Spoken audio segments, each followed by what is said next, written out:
This guy's ridiculous. He really thinks he can just watch a freestyle video on YouTube and just nutmeg me like that?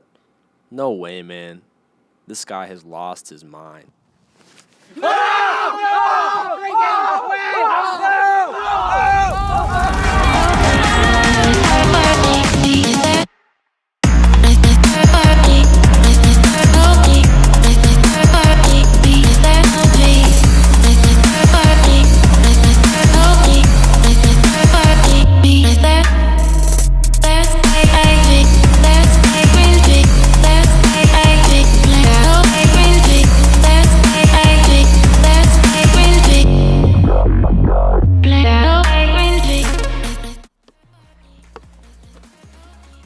All right, guys, how to humiliate your defender, how to go around them, how to destroy them, all of these. I've seen some really cool videos and some really good stuff out there, but a problem that I'm seeing is that you guys need to separate freestyle from high-level football, because a lot of the moves and tricks that you learn will only apply to freestyle. But in high-level football, the reason you don't see all those moves is because it's kind of hard, and you have other things to worry about. The defender's gonna kick you, or you're gonna lose the ball, all those things. So if a defender magically appears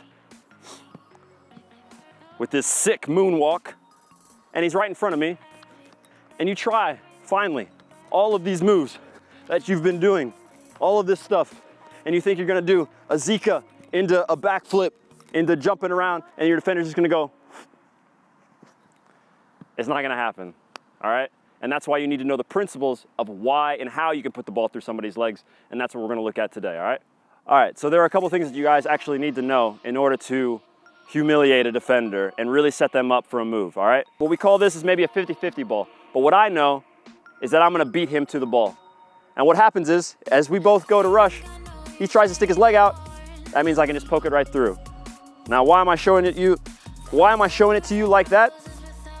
Because you need to know, when a defender is rushing and when he's diving in, that's why coaches are always saying, don't dive in, don't dive in. Because if he does dive in, like that, you can put the ball through his legs, all right? So remember, point number one, when a defender's rushing in, it's time to burn him, all right?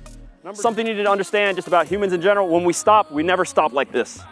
Nobody ever tries, it's not efficient. When we stop, you need to get your balance. And what ends up happening is that you open your legs, and that's something that you need to know. So the defender rushes in, just a little move.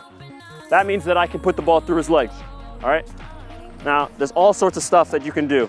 So much. We've talked about the snake, we've talked about the step over, done all sorts of other things. But what you really need to know is if you're stuck in a corner, all right, and the guy's coming in, maybe you're even like this, but notice, he's not gonna defend if he closes his legs, close your legs completely. If he does this, he has no balance. It's really easy for me to move and just do like that, and then he'll be in trouble, all right? So you'll notice that most guys, when they're shielding like this, if you can turn them like this, just a little move is gonna give you a chance to put the ball through their legs, all right? If we're running on the sideline right here, another thing, obviously when guys are running, if we're running hard, you know that as he's taking a touch, you can put it in. You guys need to understand that there are moments in the game where it's time to really use these moves, and there are other times when it's not gonna make sense, all right? So now, lastly, we're just gonna show you a couple ways to set up the defender for a nutmeg using some of the moves that you may have seen, all right? Now, maybe you have no speed and no momentum right now, but this is something that my dad taught me. It's the first thing he taught me on how to humiliate a defender and really put the ball through somebody's legs. All right, it was a simple little combination and one that you could definitely use. It works virtually everywhere because what it does is trick the defender into rushing in. So if I was right here and we're stopped, all I do, take the ball behind me, push it. As I go like this, the defender thinks, oh, I've got him.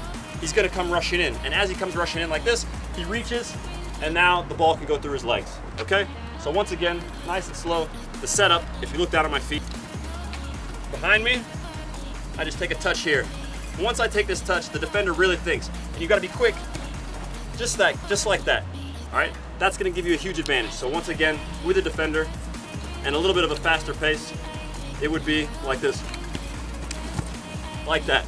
Remember that you gotta do these moves quick. And at first, when you're trying to do the combination, you're gonna be thinking, and that's where practice comes in. So you guys have got to do it and over and over again until it feels normal and natural, okay?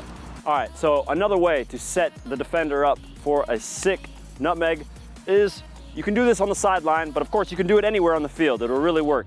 But the principle is the same. We want the defender to rush in on us. Once he rushes in on us, then we can burn him.